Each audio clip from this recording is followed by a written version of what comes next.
मरीज था उसने सिमलफार दे दिया उसको, उसका पहले खून गाढ़ा है और सिमलफार खून मजीद गाढ़ा करता है।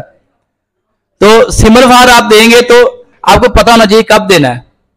इसी तरह मैं अपना केस शेयर करता हूं कि हमारे पास बहुत बड़े ऑफिसर है पंजाब के, तो उनका यही पस थी बलगमी और उनका वॉल्यूम था 10 ml।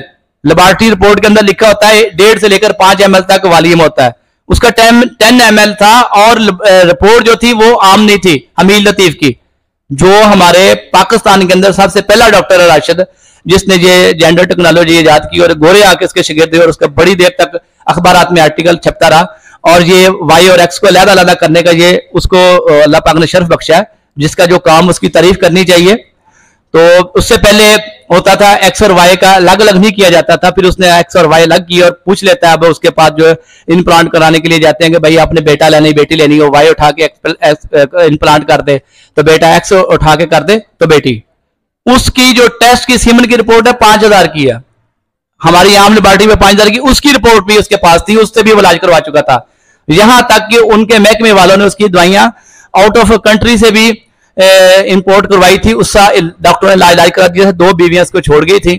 अल्लाह के फजल करम से तीसरी बीवी हमारे इलाज करने के बाद, जिसमें से अब 2 बेटे हैं। तो उसका मैं ये बताने लगा हूं कि हमारे उस्ताद मोहतरम हकीम मोहम्मद अक्कर मुगल रहमतुल्लाह अलैह उस वक्त हयात थे। उस्ताद जी ने नंबर चेक की, मैंने नंबर चेक की, हम दोनों इस पॉइंट पे, इस नुक्ते पे मुत्तफिक हुए कि ये बलगमी मरीज है। इसके मादा तौलीद के अंदर, इसके सीमन के अंदर बलगमी पस शामिल होने से इसका मादा बढ़ के डबल हो चुका है। तो हमारे वो उस्ताद मोहतरम सिर्फ नजरिए की प्रैक्टिस करते थे, तो कहते इसको 2 शदीद और 3 शदीद दे दो। दे दी, हमने 1 महीना खिलाई। अब मर्ज उसकी ज्यादा थी, दवाई की पोटेंसी कम थी, इसको फायदा जरूर हुआ कि उसके स्पर्म थे 2 मिलियन, 5 मिलियन हो गए 1 माह बाद। और जो 8 ml वॉल्यूम था वो 10 ml था, वो 8 ml हो गया। अब मरीज को फायदा जरूर हुआ लेकिन उसका चेहरा लटका हुआ है। कहता जी फायदा जरूर हुआ है लेकिन थोड़ा सा हुआ है। तो मैंने उस्ताद मोहतरम को कहा कि जी इसको हम 4थे दर्जे की दवाई देते हैं। ये देखें मरीजों की कालें आ रही हैं। 4थे दर्जे की दवाई देते हैं सिमलफार, मेरे पास कंडियारी में बना हुआ था। तो हमने उसकी टोटल 7 खुराकें दी हैं। तो 8वें दिन वो रिपोर्ट करवा के आया, अभी भी उसकी रिपोर्ट मेरे पास पड़ी है। उसके जो स्पर्म थे वो 55 मिलियन हो चुके थे 5 मिलियन से, और जो उसका वॉल्यूम था वो 10 ml 8 ml से 3 ml रह गया था। 5 तक नॉर्मल से भी 2 पॉइंट नीचे आ चुका था। और उसके बाद उसको मैंने कहा जी आप ठीक हो, उसने घर में कहा जाकर शादी करनी है। तो कब्बा जी कहता नहीं हमने 2 दफा की है, तो बड़ा बेइज्जती हुई है पूरी बरादरी के अंदर, तो हम नहीं करना चाहते। लेकिन उसके अबू ने फिर मेरे से बात की, उसने असरार किया। मैं कहा जी मेडिकल तौर पे फिट है, आप शादी करें, अल्लाह पाक देगा जो देगा। लेकिन अब उसके 2 बेटे हैं, अल्लाह पाक सबको दे। तो बात कर रहा था कि अगर सफरावी पस होगी तो आप ये फार्मूला देंगे तो इंशाल्लाह स्पर्म भी बढ़ेंगे और उसकी पस भी खत्म हो जाएगी। बलगमी पस पे आपने नहीं देना, ठीक है।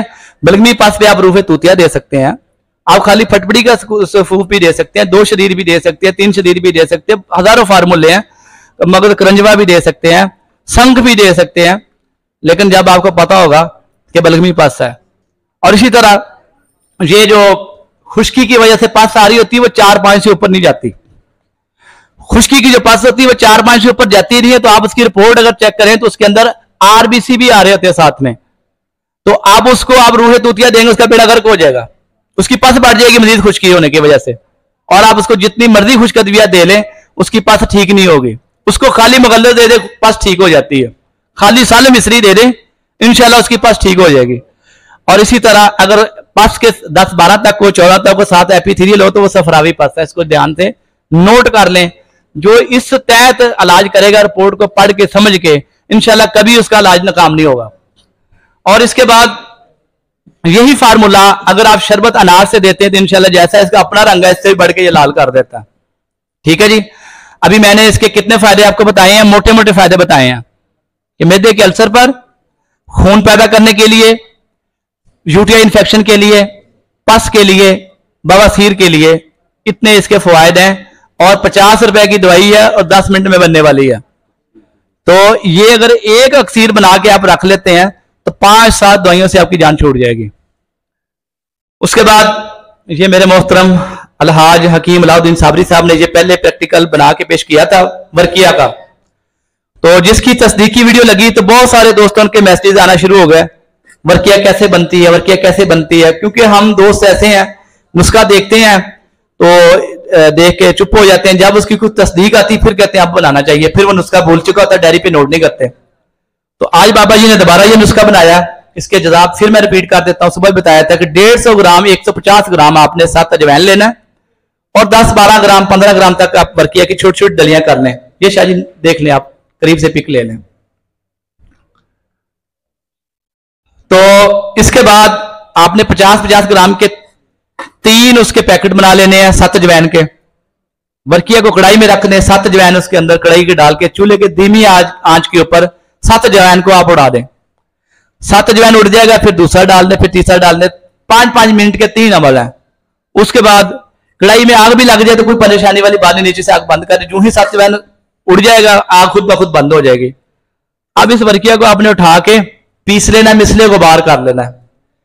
तो ये वो वर्किया थी जिस बच्चे का ज़हनी तवाज़ुन खो गया था। वो हमारे हकीम बिलाल साहब की तस्दीकी वीडियो आ चुकी है चैनल के ऊपर। तो बच्चा सोया था, रात को सुबह उठा तो उसका ज़हन काम नहीं कर रहा था, तो वो परेशान होकर ले गए जनरल हॉस्पिटल। उन्होंने सीटी स्कैन रिकमेंड किया, वो हो नहीं रहा था। बच्चा मुसलसल 3-4 दिन से ना सो रहा था और साथ में जो है ना उसका ज़हनी तवाज़ुन खो चुका था। तो हकीम बिलाल साहब मेरे पास आए और पूछने लगे कि सीटी स्कैन करवाने के लिए आप उधर कोई रेफरेंस है हॉस्पिटल में। मैं कि उसकी जरूरत नहीं है, बच्चे को बुलाएं। बच्चे को बुलाया और अल्हम्दुलिल्लाह अल्लाह ताला रियाकारी से और तकब्बर से महफूज रखे कि मैंने बच्चे की नब्ज भी नहीं देखी। मैंने बच्चे को देखा, मैं कहा ये बच्चे के जो है ना बलगमी मसला है, इसने लाजमी तौर पे कोई ठंडी चीज रात को खा के सोया होगा। तो उसकी वालदा ने बोला जी हाँ, इतवार का दिन था और छुट्टी थी, बारिश हल्की हो रही थी, इसने कुल्फी लेकर खाई है। तो मैंने कहा जी इसको यही वर्किया दें और साथ में तरियाके मैदा, आधा माशा और इसकी 2-3 चावल बीच में रख के और एक रत्ती साथ गौदंती दे ताकि उसके अंदर हरारते गरीदी बढ़े। मैं कहा ये रात को खा के सोएगा, असर के वक्त बच्चा आया था। मैं कहा ये रात को खा के सोएगा, असर के वक्त बच्चा आया था, इंशाल्लाह सुबह तंदुरुस्त उठेगा। और ऐसा ही हुआ अल्हम्दुलिल्लाह कि वो बच्चा रात को खा के सोया, सुबह उसका ज़हनी तवाज़ुन बिल्कुल ठीक था और वो उठा तो कहता है जी मैंने क्रिकेट खेलने जाना है, और उसके बाद वो अल्हम्दुलिल्लाह बिल्कुल ठीक है। और इसी तरह उनकी सिस्टर थी बिलाल साहब की, तो उसके जिस्म में गिल्टियां बन चुकी थी खुश्की सर्दी की वजह से और साथ में ब्लड प्रेशर ही रहता था। तो उन्होंने यही वर्किया इस्तेमाल करवाई है। हब्बे सरिंजा हमारी जो मशहूर अद्वियात में से एक अद्विया है जिसके अंदर सरिंजा 10 ग्राम है और पिपला मूल 5 ग्राम है, सरिंजा तलख 5 ग्राम है, सुंड 10 ग्राम है, काली मिर्च 5 ग्राम है, असगंध 5 ग्राम है, आधा ग्राम वो, 2-3 चावल इसके सुबह शाम इस्तेमाल कराई है। अल्हम्दुलिल्लाह उसकी गिल्टियां भी खत्म हो गई हैं और अल्लाह के फजल के उसके बाद उसका ब्लड प्रेशर का तमाम मसला ठीक हो गया। अब उसको किसी दवाई की ब्लड प्रेशर की जरूरत नहीं है। अब इस चीज को नोट कर लें कि ब्लड प्रेशर बढ़ता है, डॉक्टर जाते नमक बंद कर देता है। अगर किसी का खुश्की सर्दी की वजह से बीपी हाई हो रहा है तो उसको नमक देने से उसका बीपी कभी नहीं बढ़ता। ये चीज याद रखें। बहुत कम मरीज ऐसे हैं जिनका मरीज का खून पतला होने किसी वजह से बीपी बढ़ता है, उन मरीजों का नमक बंद किया जाता है और ऐसे मरीजों को खून पतला करने वाली अद्वियात नहीं दी जाती।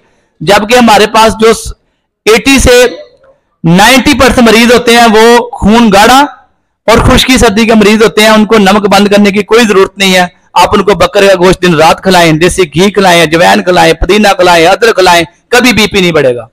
मैं इंशाल्लाह स्टाम्प पेपर पे लिख के दे देता हूं। यहां किसी बंदे का बीपी बढ़ा हो, 200 पे हो मिला हो, मैं अभी 1 चम्मच नमक खिलाता हूं, बीपी नीचे आएगा ऊपर नहीं जाएगा। ये इंशाल्लाह अल्लाह के फजल करम से एक तबीब को अपने ऊपर कॉन्फिडेंस होना चाहिए। आपको कोई बंदा कॉल करता है कि मरीज को हार्ट अटैक हो गया, उसको पसीने आ रहे हैं, आप उसको आधा चम्मच नमक खिला के देखें, फौरी इमरजेंसी जाने से पहले पहले उसका हार्ट अटैक का दौरा खत्म हो जाता है। उसकी वजह यही होती है कि खून गाढ़ा होने वजह से क्लाट आया होता है और नमक फौरी खून को पतला करता है।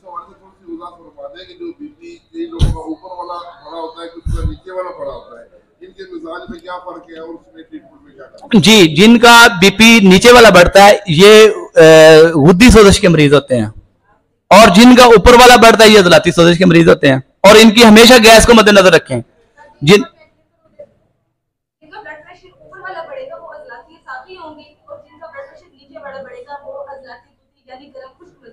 जी जी, यही मैं अर्ज कर रहा हूं कि गुद्दी सोजिश से मराद जब अज़लात का ताल्लुक गुदर के साथ हो जाता है तो गुद्दी सोजिश यहां से स्टार्ट लेती है। आपको पता है कि डायलिसिस के मरीज अज़लाती गुद्दी होते हैं, अक्सर पेशाब बनना बंद हो चुका है, लेकिन हम उनको अद्वियत कौन सी देते हैं, गुद्दी सोजिश उतारने के लिए, जबकि हम उनको कभी गुद्दी हजराती दवाई नहीं देते। ये नहीं डिक्लेयर करते कि ये हजराती गुद्दी है। बहुत सारे तबीब शायद नजरिया ना जानते हो, मैंने इसलिए जर्नल बात करते हैं कि दो सबकी समझ में आ जाए। अगर मैं इसको ऐसे बयान करूंगा कि हजराती साहबी हजराती गुद्दी गुद्दी हजराती, तो बहुत सारे हमारे 50% तबीब ऐसे बैठे हैं जिनके सर से गुजर जाएगी। अब जब मैं उनको गुद्दी सोजिश कहूंगा, गर्मी का मरीज कहूंगा, तो दोनों को पता चल जाएगा, नजरिया वालों को तो चलेगा चलेगा, साथ में जनानी वालों को भी चल जाएगा।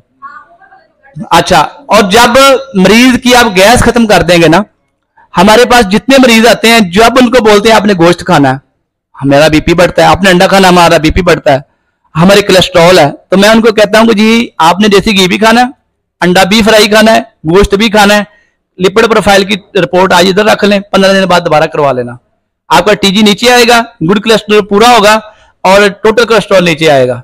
कभी भी देसी घी खाने से जो है ना, जो आपका हार्ट का मसला नहीं हो सकता। अब तो जो बड़े सीनियर डॉक्टर है ना हार्ट के, उन्होंने लिख के देना शुरू कर दिया देसी घी खाए, लेकिन क्या करे, 50 साल इन्होंने मुखालफत की है, अब नई नस्ल खा नहीं सकती, उनको उल्टियां आती हैं।